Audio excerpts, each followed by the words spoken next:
My name is Aiden Lopez. Today I will be analyzing Killers of the Flower Moon, directed by Martin Scorsese and released in 2023. Killers of the Flower Moon is a 2023 thriller directed by Martin Scorsese, which follows the Osage tribe in the 1920s. More specifically, the Osage tribe murders which occurred in that same time period. The Osage tribe murders are a disgusting part of U.S. history that was often pushed to the back of history books. However, Scorsese hones in his focus on this tribe and their suffrage with this film. I chose this movie because Scorsese displays the nastiest extent of human greed. For years I've been fascinated with Native American suffrage in United States history. Oftentimes these stories that are told or passed down from Native Americans are not brought to light as they should be.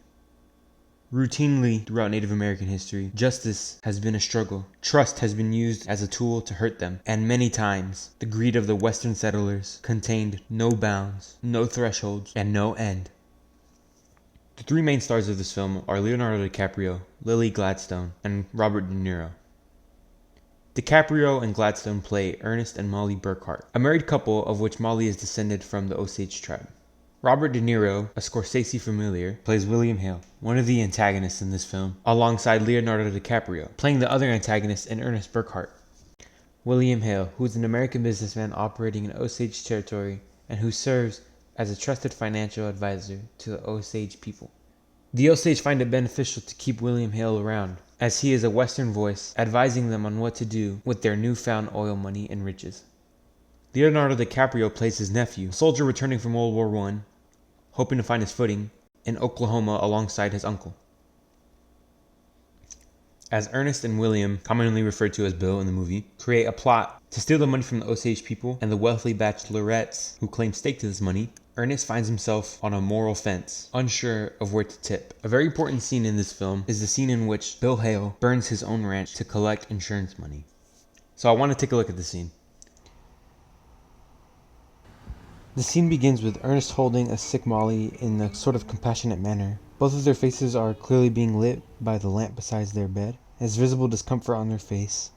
It seems Molly is wearing a nighttime gown and Ernest his everyday work clothes, which is a button-up shirt and suspenders. We cut to a shot of three federal agents seemingly outside the home. We can also see orange glow of a fire as the suit-clad men discuss their suspicions of William Hale and his ranch.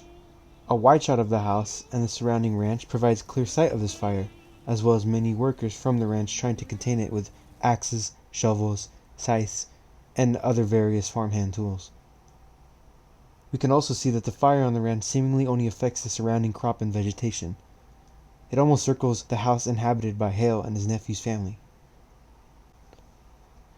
We get a close-up of William Hale, dressed in a vest and shirt, staring silently into the fire. This shot is affected by the heat waves coming off the fire, as well as the actual flames. Afterwards, we get a trucking shot of the workers digging in to clear the fire of any paths to spread. In these outside scenes, the fire is often the only source of light, and silhouettes of the workers containing this mess move in slow motion and with a wild manner, almost like a dance. Again, we get another close-up, this time of Molly battling to open her eyes. She lies fatigued on the bed. The orange glow of the fire peers through the windows and bounces off her sweat. This scene uses inconsistent lighting, which really gives the feel of a wildfire. We are then shown the windows from which the glow comes through. This is most likely of Molly's POV. The angled shot of the window implies that the audience is seeing Molly's angled point of view as she lays down. Beyond the windows, nothing but orange mess.